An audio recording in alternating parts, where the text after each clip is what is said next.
The famous neon palm tree has returned to light up the sky on Spadina, but don't get too excited yet. It's still months away from being open, but we learned some new details about the new and improved El Mocambo. So I want to play fact or fiction with you. Okay, go ahead. Did you have to get the building beside it?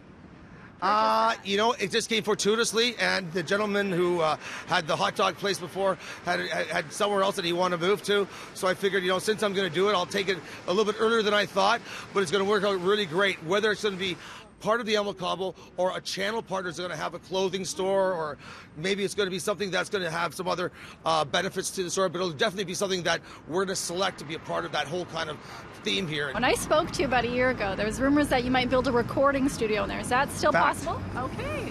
That is true. It'll be a great studio. So we have Clifton David Broadbridge, who's been orchestrating the studio under the efforts of Eddie Kramer, legendary producer. So we have other people that are going to be surrounded as well. We're trying to stay as vanilla as we can and be kind of Switzerland, where we're going to be open to all different labels, even though we have an El Mocambo there, which our first signing was 5440. Every time I look at you, I go blind.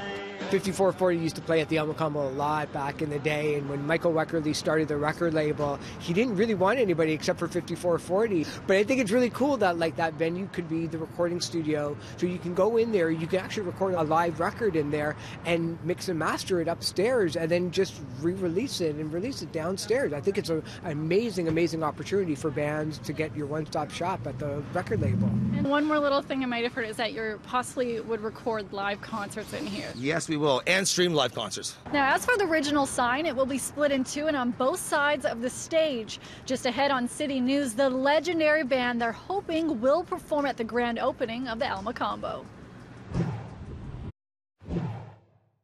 We've seen music venue after music venue close in Toronto, but there's a neon palm tree back in the sky that's bringing hope back to the Toronto music scene. Do you think it's kind of the perfect storm, though? Massey Hall's under construction for another venue and for people to come and see shows here in the city? Yeah, you know, I think that is perfect because, you know, we've lost a lot. There's a lot of history here for a lot of people. You know, back in 1977 when the Rolling Stones performed at the El Mocambo, what it did was not give them just a live album. What it did was it allowed bands who couldn't play the larger venues, the more smaller arenas, a chance to play, especially when they've kind of grown outside of the club area. So that's where you end up with Elvis Costello and Blondie and Devo and all of these international acts having a place to play.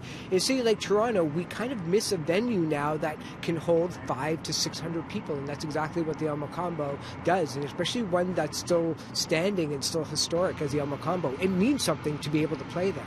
As we told you earlier, the new El Mocambo will have a recording studio, a restaurant, and a whole bunch of other goodies. But just ahead on City News, a new venture that may involve Banksy. The El Mocambo has its iconic sign back, and it's still months away from being open, but tonight we've learned exclusive details about a piece of real estate they're hoping to take over to be a part of the new club. We're going to create El Mocambo Lane. El Mocambo Lane is going to be, you know, very similar to what they have at a club in Australia called the Cherry Bar. It's called AC/DC Lane, and they have live venues, but... And if you're really going to think, I do believe there's a Banksy there too as well. They must have gone through the exhibit. So if you have a few seconds, we'll walk around the back. You know what? Can we do it now? Yeah, let's do it right now. Let's go. Right through here. We're doing a little tour here, guys. Take a picture of this. It'll be partially a VIP entrance. It'll be partially an egress plus an entrance for band members. But we thought because of the artistry is already there, everything that's there was left here, is that it's all graffiti. This is what we're going to name El Mocambo Lane. We'll give that a parking ticket.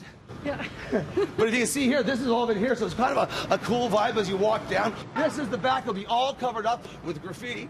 And if you look at that, that came here about 3 weeks ago, 4 weeks ago, and I'd say that looks like a Banksy to me. But again, I don't know, but it does look like one to me. I know the question you're all wondering, when is it going to open?